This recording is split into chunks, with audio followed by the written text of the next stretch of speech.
भोपाल राष्ट्रीय अनुसूचित जाति जनजाति विकास परिषद नई दिल्ली द्वारा भोपाल के मानस भवन में अधिवेशन किया गया, जिसमें सभी समाज के नागरिकगण उपस्थित रहे, जिनका स्वागत सत्कार करते हुए सभी को संबोधित किया, जिसमें ऑल ओवर इंडिया से लोग सम्मिलित हुए।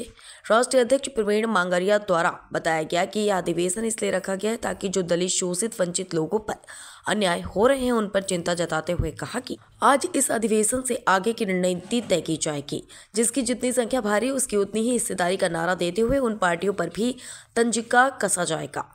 आए दिन बाबा साहब भीमराव अम्बेडकर पर आपत्तिजनक टिप्पणी करते हैं, उनको भी यह याद रखना चाहिए कि बाबा साहब के द्वारा लिखे गए संविधान के अनुसार ही आज आप और हम सभी अच्छे पदों पर बैठे हुए हैं। इस अवसर पर मशहूर गीतकार संगीतकार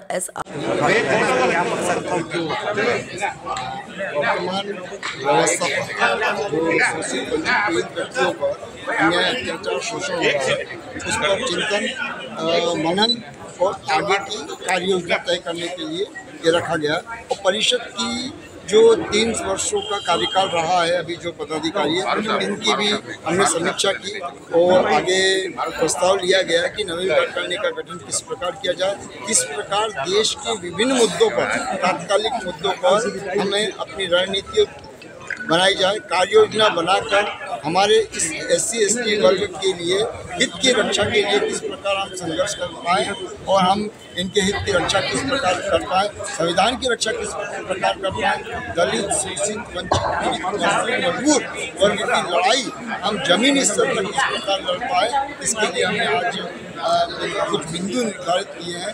उन बिंदुओं को लिपिबद्ध करके एक ज्ञापन तैयार किया जाएगा। ज्ञापन तैयार करके महामहिम राष्ट्रपति महोदय को उनको दिया जाएगा। वो भारत सरकार से इस शोषित, वंचित, पीड़ित लोगों पर जो अन्याय अत्याचार हो रहा है उसको कम करने के लिए क्या सार्थक प्रयास आज तक हुए, क्योंकि हमारे देश को आज़ाद हुए लगभग 77 साल हो गए, फिर भी हमारे लोगों को गंदा पदार्थ पिलाया जाता है, बहू बेटियों के साथ छीना झपटी होती है, मर्डर किए जाते हैं, हमारी बहन हाथरस जैसी घटनाएं होती है, नेमावर जैसी घटनाएं घटित हो रही। ये घटित होने पर भारत का कानून व्यवस्था इतना लचीला होने के बाद भी ये जिनके पास पूरे देश की सेनाएं हैं जो विश्व में आतंक कर सकते हैं, विश्व गुरु के नाम से, विश्व शक्ति के नाम से जाने जाते हैं, देश में चंद लोगों के द्वारा जो हमारे लोगों पर आक्रमण किए जा रहे हैं उनको क्यों नहीं रोका जा रहा है शासन प्रशासन की तरफ। हम इनका ध्यान फोकस करना चाहते हैं कि कहाँ पर क्या मजबूरी रही, जबकि देश में अनुसूचित जाति OBC माइनॉरिटीज 85% होने के बाद भी 15% लोगों के द्वारा इस वर्ग पर अन्याय, अत्याचार, शोषण हो रहा है और सरकार जिनके पास आर्थिक शक्ति है, परमाणु बम पड़ा विश्व शक्ति है, वो कुछ नहीं कर पा रही है। अब हमारा इस संगठन के माध्यम से एक व्यवस्था परिवर्तन का मुद्दा है कि हमें जातियों के प्रमाण पत्र नहीं चाहिए।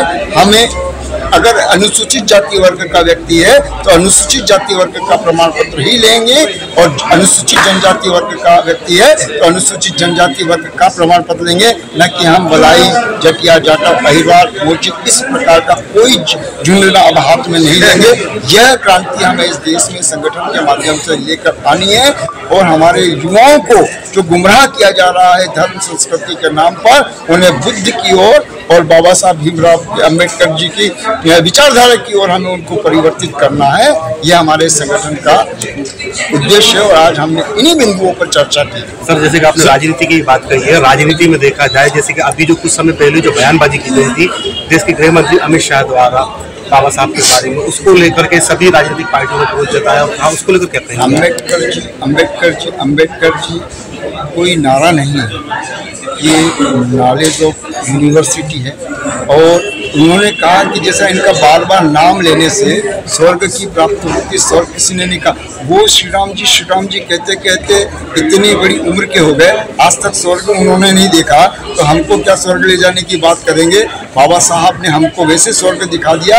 आज बोलने की, चलने की हमें जो स्वतंत्रता, संप्रभुता बाबा साहब ने दिया है, यही हमारे लिए स्वर्ग है। और आज हम यहाँ पर इतने भोपाल कैपिटल पे इतना बड़ा हमारा वर्ग बैठा है, सूट बूट पहन के बैठा है। ये सब बाबा साहब ने हमें स्वर्ग के राह दिखाई है। आज हमारे लिए सबसे बड़ा स्वर्ग है तो बाबा साहब के दिखाएगा ज्ञान हमारे लिए स्वर्ग। हम बाबा साहब कहेंगे। जय भीम का नारा हमारे लिए सबसे बड़ा नारा है। Thank you.